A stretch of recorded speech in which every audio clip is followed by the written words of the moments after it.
Hello everyone and welcome to Hidden Manuscript, your personal lecture on the art and science of sleep. Do you ever find yourself lying awake at night, staring at the ceiling, your mind racing 1,000,000 miles an hour while the clock just keeps ticking? You know you need to sleep, you want to sleep, but it just won't happen. Or maybe you fall asleep easily, but wake up feeling like you haven't rested at all. If any of this sounds familiar, trust me, you are not alone. Millions of us struggle with sleep every single night. But what if I told you that getting a truly restorative night's sleep isn't some mysterious, unattainable luxury? What if it's a skill you can learn? Today we're going to pull back the curtain on sleep. We'll explore why it's so crucial, what's secretly sabotaging your rest, and most importantly, we'll uncover practical, science-backed strategies to help you reclaim your nights and wake up feeling energized and ready to conquer your day. So, get comfortable, and let's begin our journey into the world of sleep. First things first, let's talk about why sleep is non-negotiable. We often think of it as just switching off, a passive state where our bodies are doing nothing. But that couldn't be further from the truth. While you're sleeping, your brain is incredibly busy. It's like a diligent night crew coming in to clean up, organize, and prepare for the next day. One of its most important jobs is memory consolidation. Imagine your brain is a library. During the day, you collect countless books of information, experiences, and skills. At night, your brain acts as the librarian, carefully sorting through these books, deciding what's important to keep, and filing them away on the correct shelves so you can access them later. This is why a good night's sleep before an exam or a big presentation can make all the difference. Without that consolidation process, your learning and memories become jumbled and hard to recall. But it's not just about memory.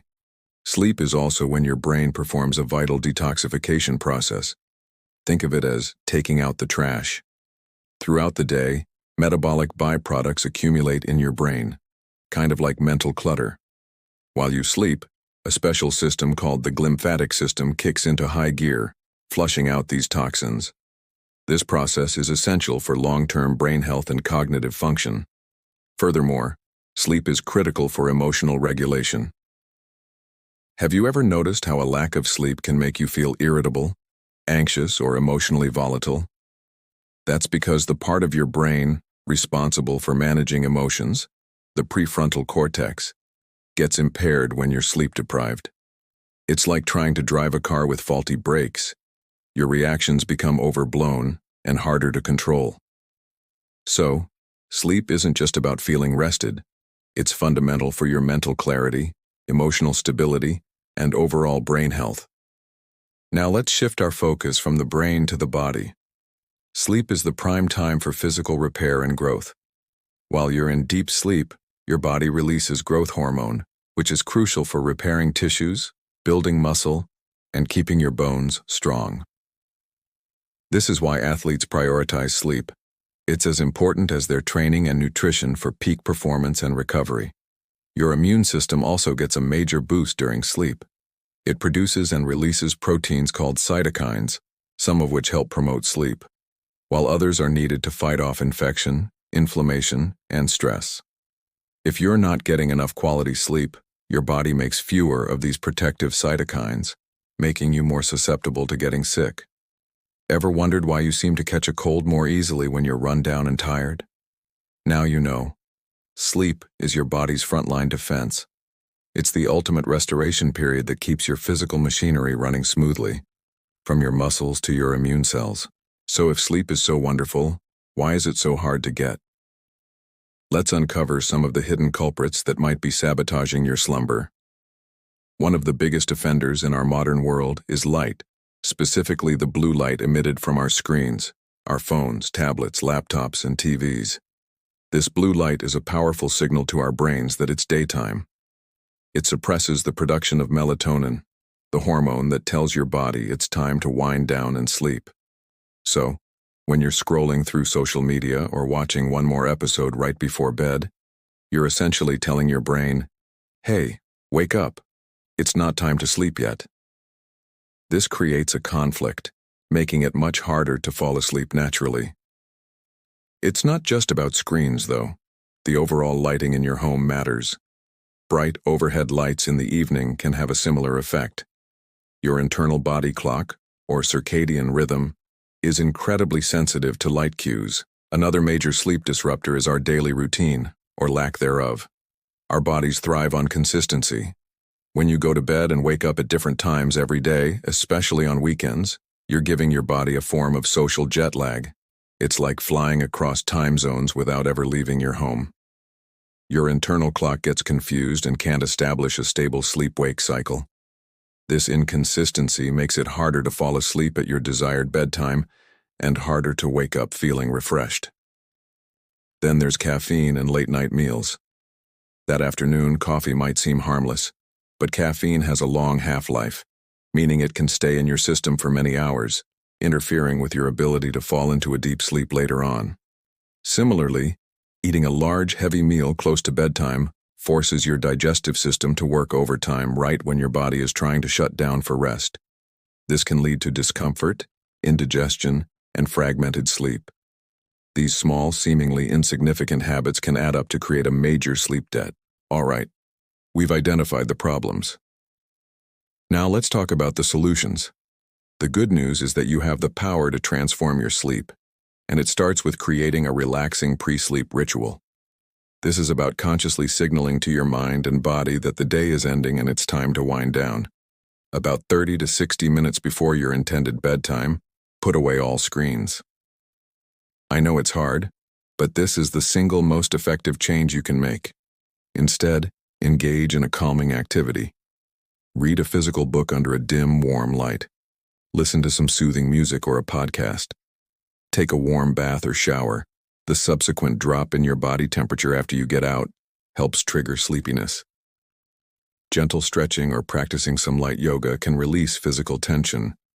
The key is to find what works for you and make it a consistent part of your nightly routine. This ritual becomes a powerful psychological cue for sleep. Next, let's optimize your sleep environment. Your bedroom should be a sanctuary for sleep and only sleep. This means transforming it into a cool, dark, and quiet space.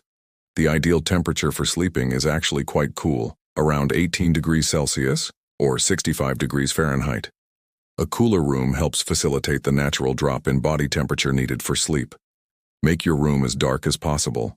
Use blackout curtains or an eye mask to block out any intrusive light from streetlights or the morning sun. And finally, minimize noise. If you live in a noisy area, consider using earplugs or a white noise machine. A white noise machine can be fantastic because it creates a consistent, soothing sound that masks sudden, jarring noises that might otherwise wake you up. By curating this perfect sleep environment, you're removing external distractions and telling your brain that this space is reserved for one thing: restorative rest. Let's also talk about mastering your daily schedule for better nights. Remember that consistency is king. Try your best to go to bed and wake up at the same time every day, even on weekends. Yes, even on weekends. This helps to stabilize your circadian rhythm, making it easier to fall asleep and wake up naturally. Pay attention to your light exposure during the day. Try to get some natural sunlight, especially in the morning. This helps to anchor your internal clock and reinforces the natural cycle of wakefulness during the day and sleepiness at night. Be mindful of your caffeine intake. A good rule of thumb is to avoid any caffeine after 2 p.m. And think about your evening meal. Try to finish eating at least 2 to 3 hours before you go to bed. This gives your body ample time to digest, so it's not working hard when it should be resting. These are not drastic overnight changes, but small, consistent adjustments to your daily rhythm that can have a profound impact on your sleep quality. Finally, what do you do when you're lying in bed and sleep just won't come? The worst thing you can do is lie there getting more and more frustrated. This creates a negative association between your bed and the stress of not sleeping.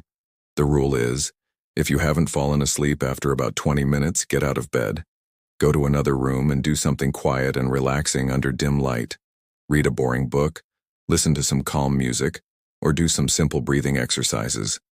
A great technique is the 4-7-8 breathing method. Inhale quietly through your nose for a count of 4, hold your breath for a count of 7, and then exhale completely through your mouth for a count of 8. Repeat this a few times. It's a natural tranquilizer for the nervous system. Only return to bed when you start to feel genuinely sleepy again. This helps re-establish the mental connection that your bed is a place for peaceful sleep, not for worry and wakefulness.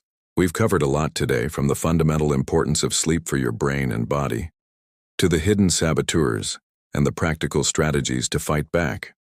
Remember, improving your sleep is a journey, not a destination. It's about making small, sustainable changes and building healthy habits over time. Start by picking 1 or 2 strategies that resonate with you the most.